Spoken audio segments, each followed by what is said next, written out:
Regresamos a Radio Express. De regreso en Radio Express, vamos a continuar ahora en este momento recibiendo a la doctora Eva Carolina Fernández, ginecóloga obstetra. De parte de Médica Mag, la doctora Fernández viene a conversar con nosotros sobre la higiene femenina en la tarde de hoy. Doctora, muchísimas gracias por participar acá con nosotros. Bienvenida.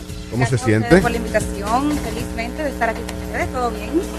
Bien, doctora, sobre la higiene femenina es un tema bastante amplio, pero así a grosso modo, ¿cuáles son los aspectos más importantes que tiene que tener la mujer para procurar su higiene íntima? Muchas cosas a considerar. ¿Cuáles son las que usted le recomienda a nuestra audiencia que mantenga más pendiente?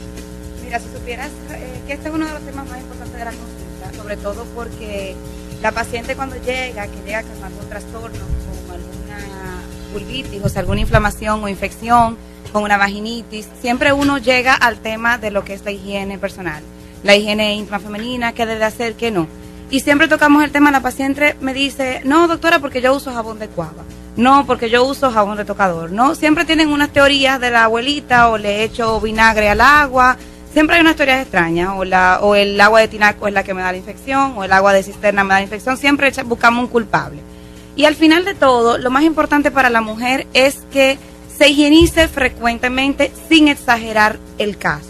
¿Por qué? Porque todo es malo. Hacer la higiene de forma tardía, ¿verdad? Como también higienizarse muy frecuente hace daño. Me cambia lo que es el pH, o sea, la acidez de la vagina, y entonces me pudiera provocar una infección, ya sea vaginal o vulvar. Y esas infecciones vaginales, entonces, ¿cuál sería la manera más correcta? ¿Se combate con medicamento, en consulta o con una higiene más frecuente se puede controlar? Para evitar la infección como tal, hay varios factores.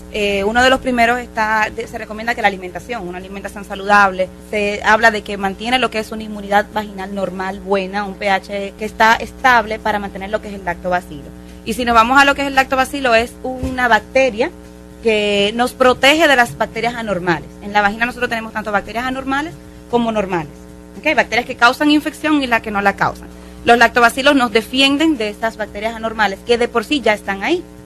¿Okay? Entonces, ¿qué pasa? Comenzando por la alimentación, que es la parte más importante, una alimentación saludable dice que favorece a los lactobacilos. Y número 2, entonces tenemos lo que hablamos de lo que es higiene. Hablamos de higiene, agua y jabón. No estamos hablando de ningún otro instrumento ni ningún otro medicamento alterno. Ni producto, nada de eso. Ni nada introducido, nada, ¿verdad? Mira, excelente tu observación, porque las mujeres llegan a la consulta pensando que se hacen lavados vaginales.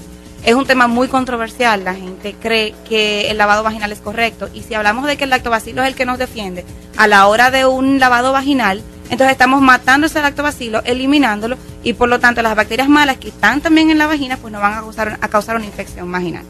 Hay jabones que son poco alcalinos. ¿Se recomienda un pH específico? Porque hay numeraciones de 3.5, de 5. Exacto. ¿Cuál sería el pH más o menos que nosotros utilizamos normalmente de 3.5 a 5. Es justamente lo que nosotros utilizamos. Y ese pH solamente lo tienen los jabones medicados, o sea, los jabones que nosotros en el consultorio prescribimos. O sea, no ningún jabón que tú vas a ir a la farmacia y lo vas a tomar de un mostrador. Para nada. O sea, tenemos que tener algo indicado por un ginecólogo que sepa lo que está indicando. Eso es igual que cuando vas al dermatólogo y te indique el jabón de que te vas a lavar la cara. Pues no es lo mismo que el jabón con que te vas a lavar el resto del cuerpo. Necesitas un jabón que te proteja la piel. Pues entonces igualito pasa con la vagina. Ya cuando uno va a consulta, hay ciertos síntomas que sienten las chicas que puede inducir que tienen una infección vaginal. Definitivamente. Lo primero que la paciente refiere es prurito o ardor, tanto externo como interno también. Y por segundo lugar, que no siempre tan frecuente, es el flujo vaginal, que es una secreción, algo que excreta a través de la vagina y que lo evidencia ya sea en el protector del panty o en el panty en sí, que pudiera ser de diferentes tonalidades de colores, así como suena, diferentes aspectos, o sea, ya sea muy aguado, sea grumoso. El olor también es muy importante porque eso nos dice a nosotros qué tipo más o menos de bacterias es el que hay presente en ese momento. Una pregunta, doctora, que algo que me llama la atención. ¿Usted recomienda las toallas sanitarias? O sea, ¿es positivo la fibra no tiene ningún problema, no puede traer esto una infección, o sea, de panty liners me refiero. Ah, bueno, los liners, okay, Ajá. los protectores diarios. Mira, lo que pasa con los protectores diarios es que el contacto constante de la vulva y la vagina con el protector diario hace que se pueda generar una infección vaginal. ¿De qué manera?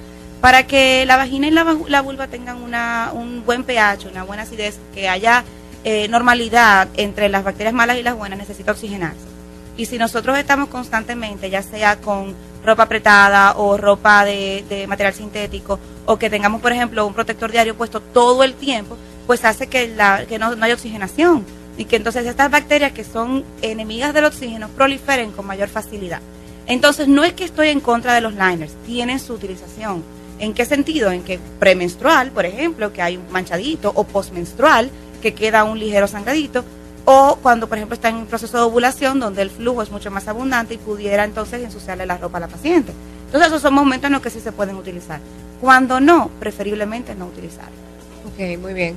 Doctora, una pregunta referente a las mujeres que no tienen una vida sexual activa. ¿A estas se les recomienda una limpieza diferente que a la que no está activamente sexual o todo podría ir en el mismo funcionamiento que usted lo dice?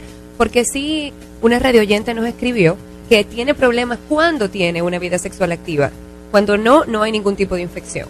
Mira, tanto las que no han sido activas sexualmente como las que sí lo son, es la misma higiene, no tiene ninguna repercusión ni una ni otra. ¿Qué pasa con las activas sexualmente? Que hay contacto entonces con bacterias que se encuentran en el hombre y entonces sí pudiera haber una transmisión de la enfermedad, de la infección vaginal, y entonces provocarse ese fluido que las pacientes presentan y los hombres no. En la mayoría de los hombres lo que nos van a decir es que no siento nada, no, o sea, yo estoy perfectamente bien. Y la mujer sí tiene entonces el flujo vaginal. Algo muy importante que creo que la mayoría de las mujeres no lo saben y me doy cuenta cuando llegan a la consulta, que no saben ni siquiera cómo, cuando van al baño a orinar, no saben cómo deben higienizarse, no cómo deben limpiarse. Todo debe ser, y debemos instruir a las niñas desde pequeñitas. La higiene es de delante hacia detrás. Entonces las personas usualmente lo hacen al revés. ¿Y qué está pasando? Estamos llevando bacterias de lo que es el tracto rectal y la piel hacia la vagina. Y esto entonces me produce, en mayor caso en las pacientes que no han tenido relaciones sexuales, y por eso se lo atribuimos a eso, infecciones vaginales debido a bacterias que no le pertenece la vagina. Ok, perfecto. Estamos aquí con la doctora Eva Fernández para cualquier pregunta que ustedes quieran referente a lo que es el área de ginecología. Nuestros teléfonos son el 683-9999. 683-9999. Queríamos saber, doctora, las bacterias más comunes, las más afectadas en este país, me imagino que sí usted maneja lo que es mucho situaciones de agua por esa situación, o sea, ¿qué nos podría decir? ¿Qué bacterias son las más frecuentes? ¿Qué podría...? Mira, la incidencia menos frecuente es cuando son transmitidas por el agua. No puedo decir que un agua contaminada no pueda producir una infección vaginal. Ahora, la mayoría de las infecciones vaginales son producidas por la cándida, que es un hongo, y es un hongo que está frecuentemente en la vagina, a ese le pertenece a la vagina. Están por las tricomonas, que es una infección de transmisión sexual, o sea que no podemos hablar de una infección por agua, ¿verdad? O alguna otra como es la Escherichia coli, como es el Streptococcus hemolítico, que son bacterias del tracto rectal. Okay. Entonces, por eso mi alusión ahorita a lo que es la higiene a la hora de ir al baño, porque la paciente casi siempre llega con bacterias que yo sé a dónde pertenecen, que pertenecen al tracto rectal.